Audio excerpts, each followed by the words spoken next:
Okay, meine lieben Freunde der leichten EDV, da mal wieder zurück auf den Kanal Computersachen. Und heute gibt's ein Kauten-Video. Es ist kein Hochglanzvideo, was du hier anguckst. Es wird kein super Krawatten-Vortragsvideo oder sowas werden, wird es bei mir sowieso nie. Sondern es wird hier ein ganz eiskaltes Bastelvideo, wo wir rumschrauben und kleben. Wenn das nicht dein Ding ist, kannst du gleich abschalten, aber so wird es halt ausschauen. Es gibt heute keinen großen Blogbeitrag dazu oder sonst irgendwas, was du durchgehen, sondern wir werden einfach einen X OS-Miner, also einen BitX Gamma 601, ein bisschen besser kühlen. Wir werden Kühlrippen aufbringen und werden gucken, ob sich das rentiert. Wir hatten da schon Veranstaltungen zum Video mal dazu gemacht mit Noctura-Lüftern. Da war die Leistung etwas bescheidener als der Originallüfter und wir haben das gelassen. Und heute werden wir mal anschauen, was man aus dem Miner wirklich mal rausholen kann. Dann seht ihr hier den Miner mal kurz im Überblick. Da könnt ihr schon erahnen, dass das vielleicht was bringt. Denn der läuft hier konstant mit einem Durchschnitt von 1,13 Terahash. Dass man normalerweise so 900 bis 1000 Gigahash rauskriegt. Also so an der Terahash-Grenze rumkratzt ist 1,1 Terahash schon mal nicht schlecht. Und ich habe noch gar nicht viel rumgestellt an dem Ding. Also lass dich überraschen, bleib dabei und zieh dir das Tooltime-Video rein. Ha, Hardcore. So, als allererstes schauen wir uns mal ganz kurz den Miner an, den wir hier bearbeiten möchten. Und hier sehen wir also schon, wir haben jetzt hier momentan, also ich habe jetzt hier in der Wohnung 33 Grad Celsius. Das heißt, da ist unser Miner schon relativ an der Kante. 69 bis 70 Grad, der rutscht immer wieder in den roten Bereich rein. Der Volt Regulator Temperation ist 71 Grad, die ist also schon drüber. Alles halb so wild. Wir wollen jetzt das einfach ein bisschen runterdrücken. Normalerweise hat es auch keine 33 Grad. Es kann aber abschalten wieder bei 73 Grad, 75 Grad, irgendwie sowas. Da schaltet er dann ab. Das heißt, da kann es ja bis 35, 36 Grad in der Wohnung werden. Ab 35 geht die Klimaanlage automatisch an und die Fenster werden zugemacht. Also von daher gesehen ist das Überhitzungsproblem dann im Endeffekt abgefangen. Dennoch ist es einfach so, dass man hier mit der Regulierung einiges rausholen kann. Ich habe also die Miner relativ stabil eingestellt. Vielleicht auch noch mal ganz kurz drauf eingehen. Der läuft hier mit 1,12 Terahash. Ja gut, kannst jetzt sagen, kann man mehr rausholen. Habe ich aber hier High Temperation Problem. Das ist einfach, da kommst du einfach nicht aus. Die Frequenz habe ich ein bisschen geändert, wie ihr seht. Die ist also ein bisschen höher eingestellt. Und die Core Voltage habe ich unter dem eingestellt, was eigentlich eingegeben worden ist. Damit habe ich eine stabile Leistung. Ich hole am meisten aus dem Miner raus, obwohl er jetzt nicht overclockt, sondern eigentlich ja unterclockt. Ja, kann man jetzt relativ sehen. Auf der einen Seite die Frequenz ist erhöht, aber die Voltage ist niedriger. Ich nenne es Overclocking, nenne es Underclocking, ich nenne es stabilisiert. So läuft es so am besten. Und das ist unsere Temperaturauswirkung. So, jetzt machen wir uns mal an den Umbau und dann schauen wir uns nachher mal an, wenn wir Kühlrippen und Kühler angebracht haben, was dann passiert. Okay, dann gehen wir jetzt mal die Geschichte an, dass wir unseren Miner weiter kühlen. Ich habe das ja schon mal mit dem Noctura-Lüfter versucht. Da war das Ergebnis bei mir, vielleicht bin ich auch zu blöd, schlechter, als es eigentlich mit dem Originalkühler war. Also der Lüfter alleine hat mal nichts geholfen. Und ich habe jetzt ein bisschen im Internet schlau gemacht, welche Chips man denn da so zum Kühlen hat. Da wären wir einmal hier zum Beispiel der da. Das ist der Power Regulator Switch. Das ist ein Transformer, so ein Transistor, der gehört irgendwie dazu. Dann der Bereich hier. Da ist auf der Rückseite unser ASIC-Chip drauf. Der ist besonders wichtig, da kann man hier auch noch einen Kühler aufbringen. Und dann dieser Firmware- und WLAN-Block, den werden wir kühlen. Und dann werden wir natürlich eins machen, wir werden diesen Lüfter, diesen Kühlkörper drehen. Im Moment ist es so, dass die Abluft links und rechts ausgestoßen wird. Wir werden aber die Abluft dazu nutzen, die hier über den Miner abfließen zu lassen, nach oben und nach unten. Und ja, das ist einfach wärmetechnisch nur mal einfach so, dass jetzt einfach aufsteigt und das links und rechts wegzublasen ist, ja, finde ich jetzt ein bisschen blöd. Nutzen wir die Abluft einfach hier um hier dann unseren Chip zu kühlen. Wird natürlich dann auch heißen, dass wir den Chip natürlich dann nicht so aufbringen dürfen, sondern dass wir den Chip natürlich dann so aufbringen müssen, dass der dann auch entsprechend die Luft durchleiten kann. Ihr werdet wahrscheinlich komplette Sets kaufen. Gibt also bei Amazon ein schönes Set mit 18 Picks, die man hernehmen kann zum Kühlen.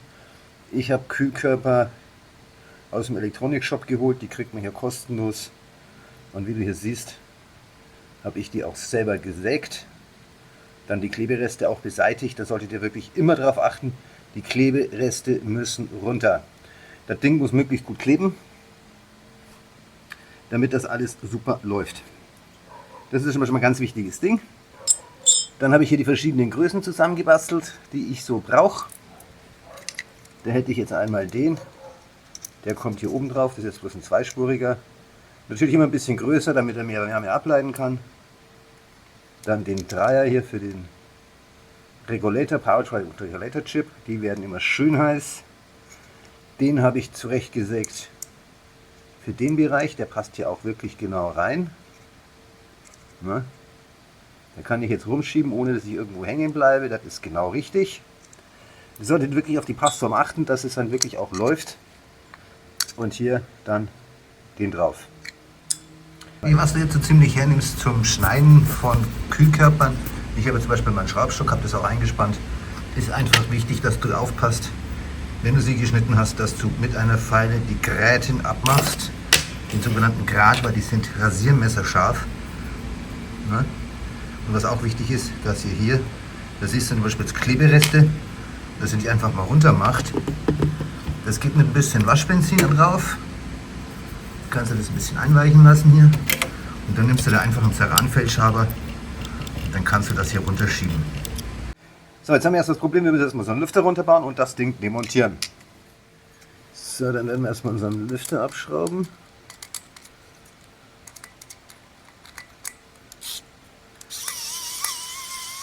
Die Schrauben sind nur im Kühlkörper angehaftet. Man sollte sie aber trotzdem mit Vorsicht genießen, weil so ein Kühlkörper ist ja auch nur ein Kühlkörper und der hat nur dünne Rippen. Der verträgt nicht viel. Deshalb auch nachher beim Zusammenbauen wieder darauf achten. Da seht ihr schon, die letzte Schraube ist eh schon frei. So, die Schrauben mal auf Seite. Der Lüfter abgesteckt. Die Lampe mal ausmachen. So, und dann haben wir hier die Nasen. Die müsst ihr jetzt hier so mit der Zange zusammendrücken und dann könnt ihr sie auswerfen. Das mache ich jetzt nicht vor der Kamera, weil da kann ich nicht genau sehen. Nur, dass ihr das wisst. Die sind hier an der Seite zusammenzudrücken mit der Zange und dann könnt ihr nach unten rausschieben. Gut, der Chip ist runter. Viele sagen hier immer, die Kühlpaste, die werksmäßig aufgetragen ist, taugt nicht viel und es wäre nicht gescheit gemacht. Also wenn ich mir das jetzt hier so anschaue, ist eigentlich die Vergabe der Kühlpaste hier schon, man sieht es hier wirklich gut gegeben. Also ja, gut, könnte vielleicht auch ein bisschen mehr sein, aber wenn zu viel ist, manchmal auch wieder schlecht. Das ist immer so eine Geschichte. So, normalerweise will man Waschbenzin, um Kleberückstände zu beseitigen. Hier haben wir eine Kühlpaste. Da brauchen wir ein bisschen Alkohol. So, und mit dem Alkohol können wir das jetzt gemütlich entfernen. Ihr seht auch schon, die Paste ist ja auf jeden Fall trocken.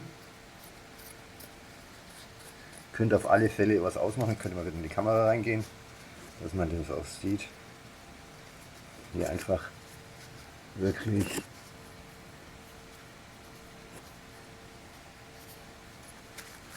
das schön sauber machen. Nicht zu fest aufdrücken, nur sanft drüber streichen. Lieber 10-mal sanft drüber wischen als einmal grob und was kaputt machen. Das wollen wir nicht. Wir operieren hier schließlich am offenen Herz.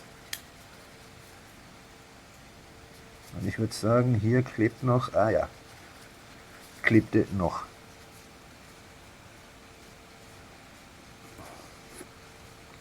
So, ein paar kleine Reste werden immer drin bleiben. Wird sich wohl nicht vermeiden lassen. Dann nochmal drüber wischen, ja, ein bisschen an der Kamera rumwackeln, die steht ja wirklich super. Ich habe ja ein Setup, das wollt ihr gar nicht sehen. Aber das ist wieder so ein Bastelvideo und ich habe kein Stativ, weil ich solche Sachen eigentlich auch normalerweise nicht filme oder mache. Dann hier die Kühlpaste, man sieht, sie ist wirklich trocken. Aber das macht nichts.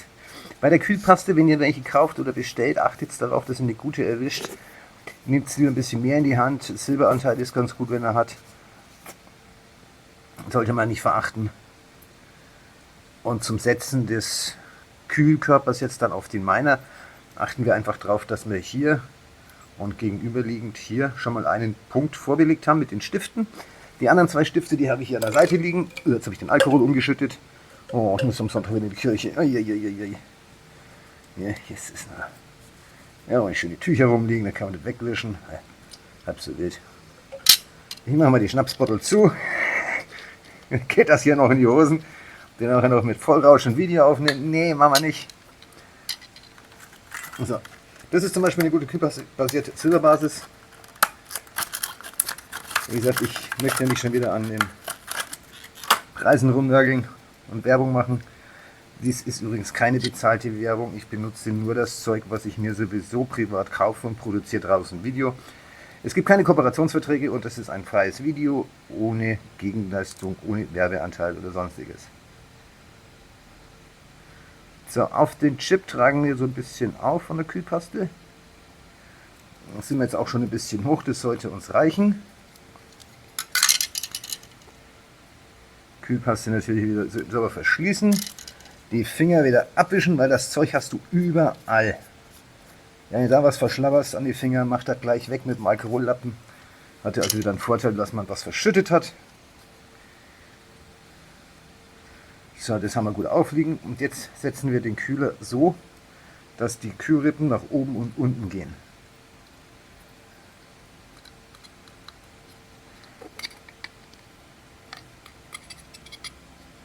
Das heißt hier Punkt 1.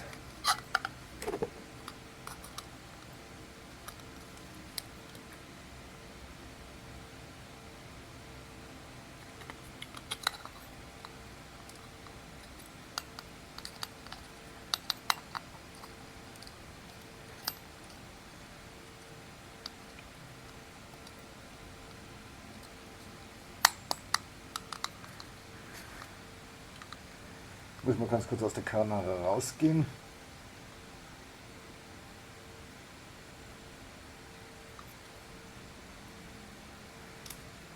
Ja, der drückt sich jetzt nicht ganz durch, da muss man dann schon ein bisschen härter hindrücken, dass der dann durch das Loch durchgeht. Und das kann ich vor der Kamera nicht machen, weil ich da keine Kraftwirkung habe. Also manche sind echt hartnäckig. Jetzt hat es geschnackelt, er ist drin. So, ja, bin ich wieder zurück. Jetzt haben wir hier den Kühlkörper hochkant drauf. Hier fehlen jetzt noch zwei Stifte. Da ist er noch nicht drin und da ist er noch nicht drin. Die setze ich jetzt hier noch. Wie gesagt, die Dinger sind mit Federn und die spreizen sich halt am Kopf auf. Das heißt, du musst jetzt hier so fest drücken, dass du ihn durchkriegst. Und der ging jetzt ausnahmsweise mal fürs Video wirklich gut durch. Damit bin ich schon mal happy, dass ihr das gesehen habt, dass das ganz einfach geht eigentlich vom Prinzip. Und der schnackelt auch super ein. Gut, so haben wir das jetzt mal erledigt. Jetzt werden wir uns ein bisschen um die Vorschäden kümmern. Da brauchen wir jetzt ein bisschen anderes Werkzeug für.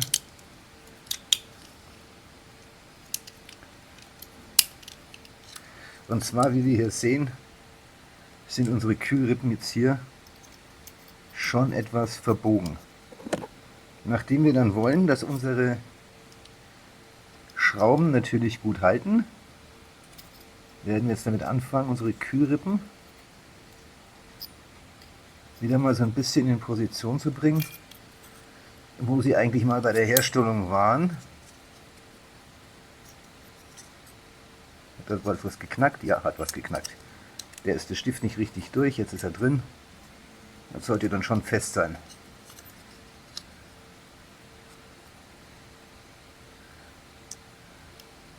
So, hier ist er noch nicht so ganz.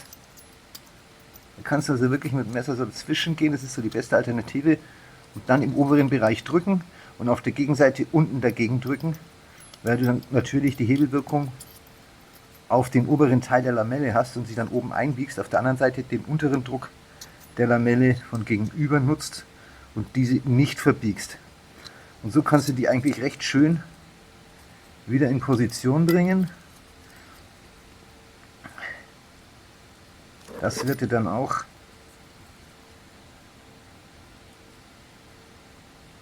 das Festschrauben des Lüfters danken.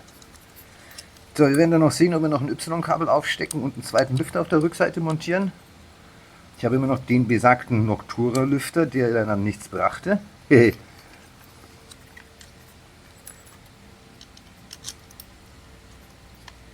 So, jetzt setzen wir mal unsere Schräubchen.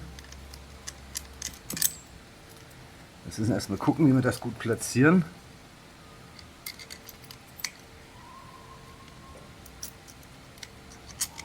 Ich weiß, das Bild ist nicht in jeder Hinsicht scharf. Ich filme es aber mit der Frontkamera, also von daher gesehen die beste Auflösung, die ich euch momentan so bieten kann. Und da sehen wir schon wieder, die erste Schraube verschwindet schon wieder im Nirvana.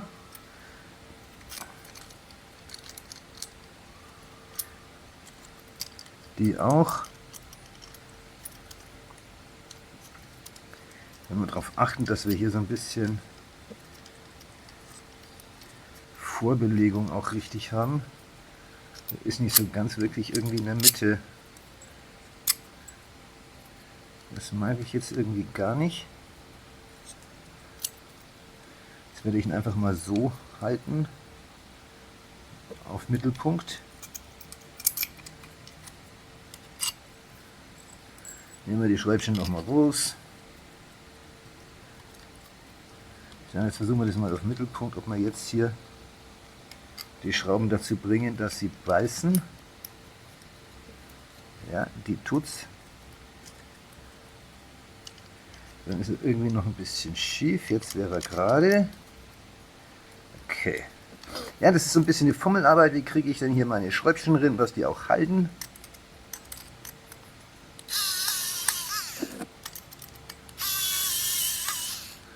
Überzeugt von der Festigkeit jetzt nicht unbedingt gerade.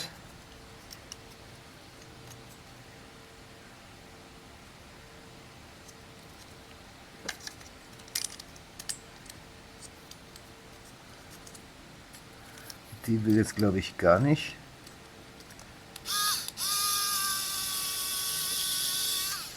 Die steht bei den Rippen irgendwie schön auf, beißt aber nicht an.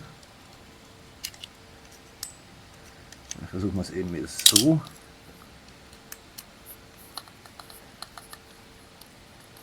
Ich glaube, jetzt hat sie das. Ja. Das ist so ein bisschen hier so ein bisschen Gefummel.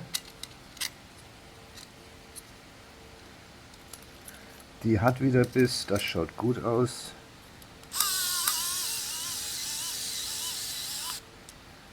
So, und wie gesagt, der Lüfter muss nicht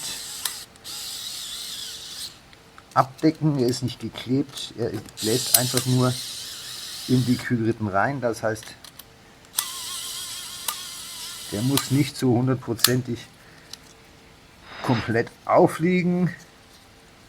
Aber ich glaube, das kann sich so gut sehen lassen. Das schaut gut aus. Ja. Okay, dann mache ich jetzt mal ganz kurz Pause. Werden wir hier das Licht einschalten, weil es wird langsam ein bisschen dunkel. Die Aufnahmen werden langsam ein bisschen unscharf. Gut, damit haben wir schon mal die Hälfte der Operation geschafft. Das Herz ist wieder verschlossen und schlägt. Nein, es schlägt nicht. Das hier gilt so ziemlich als der weltweit beste Thermokleber, den es eigentlich so gibt. Kann das wieder nicht lesen, ne?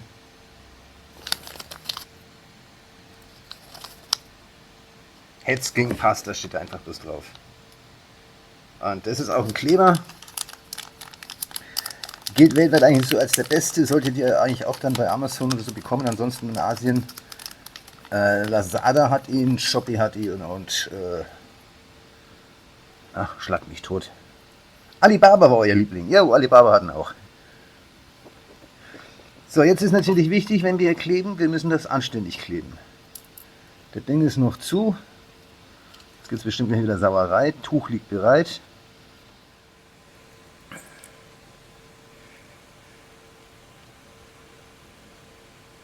Das Licht angemacht, aber irgendwie viel schärfer ist das Bild auch nicht. Ja, gut. Da ist auch kein Knicki hier.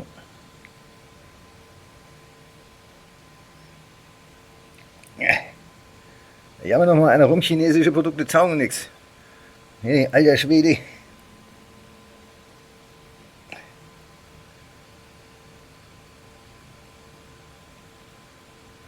Okay, scheint auf jeden Fall offen zu sein. Dann tupfen wir jetzt ganz dünn natürlich hier etwas auf. Wichtig ist jetzt natürlich bei dem Thermalkleber auch, es ist ein Kleber, darauf achten, dass ihr da nicht zu viel drauf schmiert. Das Zeug quetscht sich ja dann links und rechts raus und geht auf die Transistoren und sonstiges Zeug. Und dann will es ja nicht überall haben. So, gut platziert, dran drücken. Und wie gesagt, es schadet nichts, wenn diese Kühlkörper da durchaus ein bisschen größer sind, weil sie sollen ja möglichst viel Hitze abtransportieren. Und je mehr, dass sie an die Luft abgeben können, desto höher ist natürlich die Kühlleistung von diesen Schaften.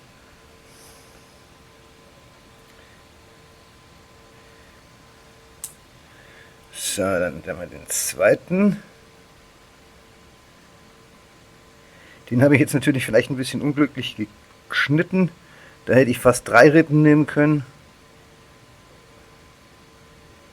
Aber gut, sei es drum. Er schaut auf jeden Fall schon mal ganz gut aus.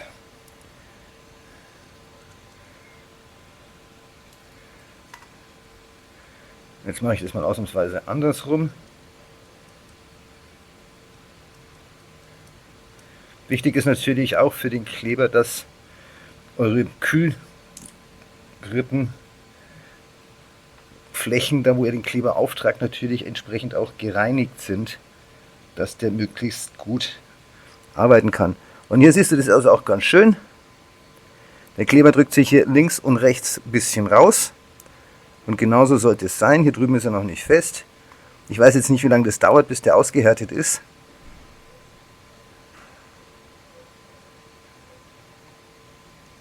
Das werden wir jetzt einfach abwarten und dann bin ich wieder für euch da. Im Moment müssen wir ein bisschen warten, dass der Kleber hart ist.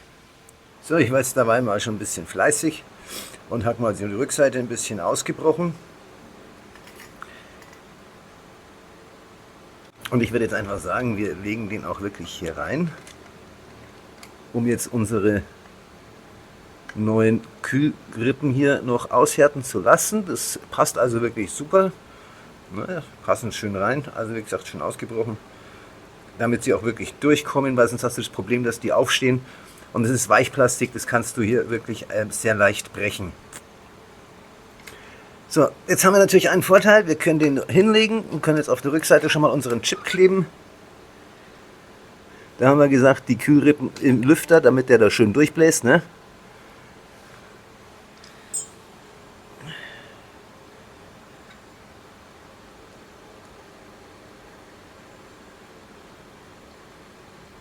Da gibt es jetzt wieder so bei großen Dingern, macht man ein Kreuz drauf, um das super abzudecken.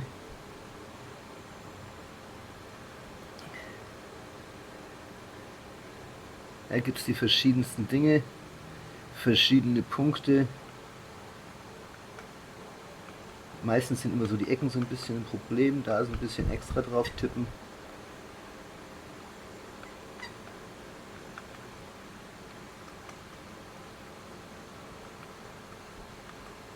Wie gesagt, es muss nicht dick sein, das drückt sich platt auf Hundertstel Millimeter und da hört es dann auch aus. So, jetzt legen wir aber hier noch ein bisschen Klebeband drunter und dann können wir den hier auch schön aufsetzen. Ich entschuldige mich jetzt schon dafür, wenn nicht alles vielleicht voll im Bild ist. Das liegt aber auch daran, dass der Kameraausschnitt sehr klein ist, mit dem ich hier arbeiten muss. So ist das schön gerade. Und damit ist unser Patient fertig. Wir werden jetzt dann, wenn das ausgehärtet ist, online gehen und schauen, wenn unser Miner anläuft, was er denn für Hitzewerte bringt. Bis dahin machen wir wieder Pause und ja, ihr kriegt das ja nicht weiter mit. Ich sehe euch dann später wieder.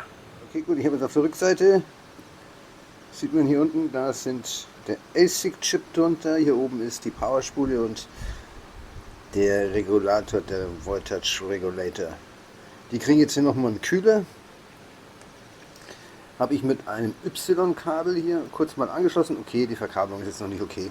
Aber ich habe schon getestet und ich muss sagen, der Regulator Power Chip ist runter in der Temperatur, aber die ASIC Miner Chip Temperatur ist nach wie vor bei 70 Grad.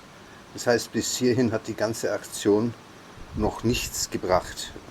Okay, schauen wir uns mal an, wie die ganze Sache mit Lüfter aussieht und dann gucken wir mal weiter. So, jetzt haben wir versucht, das Handy ein bisschen ruhig zu halten. Ich werde euch mal den Bitax-Miner jetzt unter der Wärmebildkamera zeigen. Und da seht ihr, wir haben oberhalb den Lüfter und neben dem WLAN-Regulator noch einen Coin drin. Schauen, vielleicht kriegen wir den noch. 50 Grad hatte ich gesehen, 48,1. Das ist, ja. Ansonsten würde ich sagen, schaut es eigentlich gar nicht so schlecht aus. 55, 53, die Umgebungssitzung ist mal ganz gut. Mal schauen, was wir dann auf dem Computer sehen werden. Ja, dann mal die Rückseite von dem Ding. Und da sehen wir also, wir könnten den Lüfter eventuell nach oben setzen, vielleicht würde das was raushauen. Unter dem Lüfter schaut es eigentlich soweit relativ okay aus. Aber oberhalb vom Lüfter, da seht ihr das richtig knallrot. Und da ist eigentlich eine Kühlrippe auch drauf. Mal gucken. Vielleicht bastel ich noch was nach, dann werde ich das Video noch verlängern, ansonsten haben wir es eigentlich hier. Okay, gut. Ich habe jetzt noch mal ein bisschen hier rumgefummelt an dem Miner und ich muss jetzt sagen, ich habe das wirklich hingekriegt, dass ich 10 Grad rausgeholt habe, die man auch angibt. Und zwar ist das jetzt so, dass der Lüfter quasi oben am Power-Regulator direkt mit den Lamellen drauf bläst. Also hier die Kühlrippen liegen direkt unter den Lamellen und werden direkt angeblasen. Das gleiche erreiche ich auch beim halben Chip, den ich für den ASIC-Chip noch einmal mit drauf habe, hier unten. Der ist auch ein bisschen überdeckt und auch direkt von den Lamellen angeblasen. So kriege ich wirklich noch mal 10 Grad raus und damit ist die Sache jetzt wirklich rentabel. Wir schauen uns das mal auf dem PC an. Gut, nach den ganzen Umarbeiten und so weiter schauen wir uns einfach mal die ganze Geschichte an. Wir haben ja hier an den Miner jetzt rumgebastelt und ihr werdet sehen, wir haben hier 56 Grad Celsius. Ich müsste jetzt mal kurz meinen Home-Assistent aufrufen und schwindeln nachschauen. Es dürften aber trotzdem 30 Grad in der Wohnung sein. 32 Grad. Also das ist eine Temperaturunterschied, die es dann quasi machen würde, wenn das jetzt Vergleich am Anfang des Videos aufgenommen mit 1 Grad Außentemperatur mehr, dann wäre jetzt hier bei 57 Grad. Also kann man vernachlässigen. Also wir haben hier eine deutliche Absenkung der ASIC-Temperatur. Und auch von der Voltage Regulator Temperatur. Die ist auch runter. Ich muss jetzt allerdings zu meiner Schande gestehen, ich habe hier schon ein bisschen rumgeschraubt. Ich habe den Miner ja vorher angepasst laufen gehabt schon. Ich habe ja CPU und Frequency schon, wie soll ich sagen, korrigiert. Hat hier eigentlich so ziemlich konstante Linie hier drin, die also wirklich nicht viel Abweichungen hatte. Und das ist hier eigentlich auch relativ okay, wenn ihr das anschaut. Wir liegen hier 0,1 bis 0,2 Terahash Differenz, wo hier rauf und runter schwanzelt. Das ist durchaus okay. Wir werden aber sehen, ob das noch besser geht. Die Langzeitaufnahme hier ist dann schon ein bisschen aussagekräftig. 1,3 Terahash jetzt momentan am Laufen im Durchschnitt und eine Errorquote von 0,98 bzw. 1,06 habe ich auch schon gesehen. Das ist auch super. Schauen wir mal in die Settings. Ich muss jetzt zu den Settings dazu gestehen. 550 habe ich gelassen. CPU Voltage Core, da hatte ich vorher die 1060 drin. Die habe ich hochgesetzt auf 11. Und jetzt machen wir mal Folgendes. Wir spielen jetzt hier ein bisschen mit den Miner. Ne? Also wir sind ja schon ein bisschen übertaktet. Jetzt gehen wir hier auf 600 Frequency hoch. Und gehen auf Default für die Core Voltage. Das heißt, wir haben die Frequenz übertaktet, ne, um gute 150, würde ich mal sagen, ne, 175. Ne, um 75 übertaktet, das ist nicht viel. Und dann haben wir hier ein Default. Und dann werden wir jetzt mal sehen, wie sich denn der Miner dazu verhält. Ich kriege jetzt natürlich gerade hier die ganze Statistik raus von dem Miner, ist klar. Jetzt müssen wir warten, bis er wieder da ist. So, das sagt jetzt alles noch nichts aus. Er kommt jetzt gerade hoch. Wir haben hier 57,9 Grad Celsius, das heißt 60 Grad. Da haben wir ja noch immer schnucklig Luft nach oben. Wir werden alle reich werden. Nein, Schmarrn. Mining macht nicht reich, nicht heute, nicht morgen, sondern erst in einigen Jahren. Das solltet ihr nie vergessen. Bitcoin ist ein gutes Mining, ist das eine gute Investition, aber mit den Ausbeute, die du da pro Tag zusammenmeinst, wirst du kein reicher Mensch innerhalb von 24 Stunden, sondern auf Jahre gesehen, wenn dann das Ding mal durch die Decke geht, beziehungsweise im laufenden Trend immer weiter steigt, dann du da auf deine Kosten kommst. Das musst du beim Mining einfach immer beachten.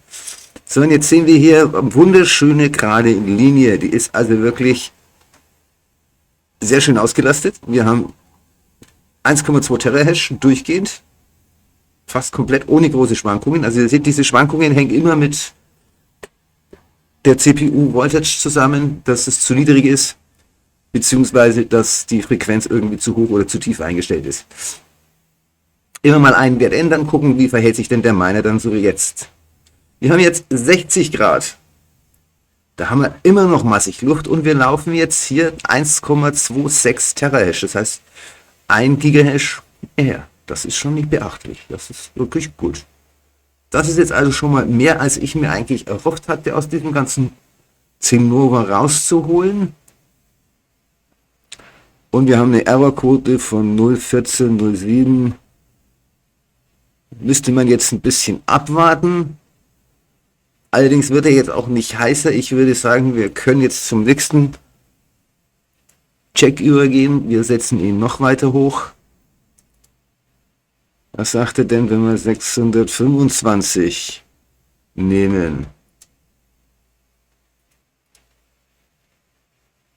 Jetzt kommen wir dann schon langsam ans Maximum von dem, was man auswählen kann. So, was soll ich jetzt dazu sagen? Was soll ich jetzt dazu sagen? Schaut euch das an. 1,3 Terahash. Konstant, läuft schön durch, Temperatur konstant, Terahash konstant. 61 Grad. Ich weiß nicht, was passiert, wenn wir jetzt die CPU-Voltage noch höher drehen. Weil im Frequency können wir ja nichts mehr tun. Ich möchte jetzt bloß sehen, ob die Durchschnittswerte von Gigahash, Terahash noch durchgehen auf 1,3. Müsste jetzt bald umschalten. Fehlerquote ist 0,13 im Moment, 0,0. Also auch zu vernachlässigen. Also ich habe mit 2,8 schon gerechnet. Mit 2,8 Fehlerquote meine ich immer noch mehr, als wenn ich 0,5 habe und eine höhere CPU, eine höhere Temperatur. Das ist Einstellungssache. Ihr müsst einfach die Werte von euren Minern mal einfach in der Excel-Tabelle reinschreiben, was ihr eingestellt habt, was das Ergebnis ist. Und die Werte einfach mal berücksichtigen. Dann könnt ihr dann wirklich eine schöne Übersicht bekommen, was denn euer Gerät macht. Ja, die Terahash, die schwanken so ein kleines bisschen. Das ist keine gerade Linie, aber das ist okay, damit kann man leben. Werden wir wohl auch müssen. Wir sind bei 62 Grad und wir haben die 1,9 Terahash im Durchschnitt. Und er arbeitet aber mit 1,2, 1,3. Ja, da kann man schon wieder sagen, die Voltage ist ein bisschen zu gering. Das wird er wohl nicht so ganz mögen. Und da gehen wir jetzt mal auf 1200 drauf. Und dann schauen wir mal, was unser Lümmel dazu sagt. So, da muss man jetzt eigentlich sagen, die Einstellung ist mir nicht so schön. Also, er schwanzelt ganz schön immanent. Er hat nicht unbedingt mehr Temperatur dazugekriegt oder sonst irgendwas. Da geht sich gar nichts. Wenn das nicht gespeichert hat oder sonst doch 1200, das hat er sich gemerkt. Vielleicht haben wir ja hier ein bisschen was dazu bekommen. Nein, da geht nicht mehr. 625 ist Maximum. Mehr kann man hier an Frequenzen nicht rauspressen. Dann gehen wir auf 1250. Aber ich würde sagen, das wird nichts bringen. Ich würde sagen, mit der Default-Einstellung werden wir wohl gefühlsmäßig gesagt am besten fahren. Aber so probierst du aus. Hey, was macht denn bei meiner? Was kann ich denn davon erwarten und wie gut läuft er denn? Beziehungsweise was verändert sich, wenn ich an den Einstellungen ein bisschen was rumdrehe. Ich sollte jetzt auch nicht vergessen, wir haben jetzt natürlich hier einen Miner am Laufen, der entsprechend gekühlt ist. Mit einem Standard-Miner ohne zusätzlich Kühlrippen und noch einen Kühler auf der Rückseite würde ich das vielleicht nicht so hoch drehen. Beziehungsweise wenn du dich langsam den Werten annäherst, ja. Also wie gesagt, ich bin kein Freund von Übertakten. Das ist für mich ein rein technisches Video, wie viel geht aus dem Miner rauszuholen. Wie mache ich es, wie schaffe ich es? Und das ist für mich eigentlich das Ausschlaggebende. Ansonsten rate ich vom Overclocking eigentlich so generell ein bisschen ab. Aber was ich hier ja mehr oder weniger zeige, ist ja eigentlich jetzt das Ausbalancieren nach einer besseren Kühlung. Dann haben wir natürlich den Haftungsausschluss. Ich hafte nicht für irgendwelche Schäden oder Beschädigungen oder sonstige Folgesachen, die hier aufgrund von deinen Arbeiten an deinen Miner verursacht werden. Du bist alleine selber dafür verantwortlich, wenn du sowas hier machst. Rumbasteln und Volt und Frequenz einstellen ist eine Sache für sich. Wie gesagt, diese Tätigkeiten tust du auf eigenes Risiko. Dann, ich weiß nicht, ob ich es im Video schon irgendwo reingeschwätzt habe. Ich habe jetzt mittlerweile so viele 100 verschiedene Teile, dass ich es einfach nochmal sage. Dieses Video beinhaltet keine bezahlte Werbung. Und das hier gezeigte Zeug verwende ich selber und habe ich auch selber von meinem privaten Geld angeschafft. Bekomme für dies von niemandem irgendetwas Geld. So, da haben wir jetzt mal irgendwie die ASIC-Temperatur ist jetzt hier mit der überholten Voltage auf 70,5 gestiegen. Wir sind im roten Bereich. Wir haben nur 1,21 Terahash. Der Durchschnitt ist auch nicht gerade so bewältigend. Jetzt setzen wir das Ganze nochmal runter. Das waren die hier. Die letzten guten Einstellungen, die beste Werte hat eigentlich hier so die 1050 gebracht. Da ist er ganz gut gelaufen. Relativ gleichmäßig und alles. Ich stelle mir jetzt mal wieder her und dann sollte das jetzt laufen. Dann sollte dir das Video gefallen haben, würde ich mich natürlich über einen Daumen nach oben sehr freuen. Ein Abo für den Kanal wäre riesig und wenn du die Glocke aktivierst, verpasst du natürlich kein weiteres Video mehr auf diesem Kanal. Dann noch ein Hinweis in eine Sache, ich produziere die Videos natürlich in meiner privaten Freizeit für euch, auf meine privaten Kosten, auf meinen privaten Geräten und investiere meine private Zeit dafür. Wenn du es gut findest, was ich hier mache und den Kanal unterstützen möchtest, kannst du das gerne tun. Spendenlinks findest du unten in der Videobeschreibung. Solltest du sonst weitergehende Probleme haben mit deiner EDV, mit deinem Computer, kannst du dich vertrauensvoll an die KSC wenden.